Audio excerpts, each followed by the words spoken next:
Now, the tropical storm moved some games to Monday, but it doesn't affect our top 25 too much. And as you look at our top 10, a couple of new additions, including the Tornadoes, which makes sense, obviously, and the Fighting Seminoles. Welcome aboard. And in the top 5, we also have a shakeup. Chaminade out, Miami Central in at 5.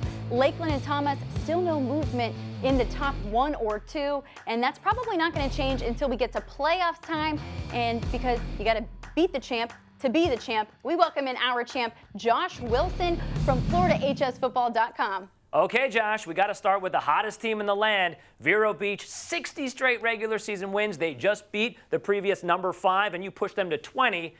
I don't think, personally, 20 is high enough. Move them up, buddy. That's going to be high enough for right this second because I think Vero Beach's offense is suspect. Their defense played lights out against Chaminade Madonna, but until the offense shows that they can actually, put things together in a full, complete game, I'm going to put them right there at 20, and that's where they're going to stay right this second. Are you weighing into it at all that they've lost in the playoffs in years past, and they win all these regular season games, but it doesn't necessarily translate into championships?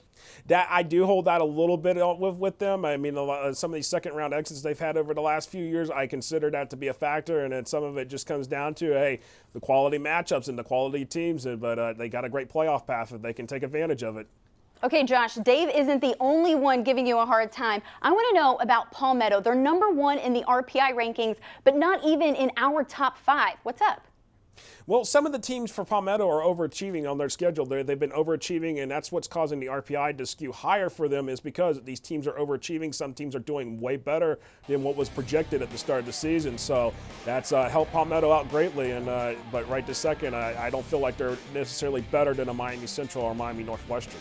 And from one Palmetto to another, Miami Palmetto taking on South Dade in a huge matchup for South Dade this weekend, especially after their Carroll City loss. Yeah, and this is a huge game for South Dade because they've got to win this for the district championship. Otherwise, if South Dade loses this one, it's 2 losses in a row, and they'll be looking at a wild card spot while Miami Palmetto gets a top 4 seed as a district champ. And it's a matter of do or die here for the Buccaneers.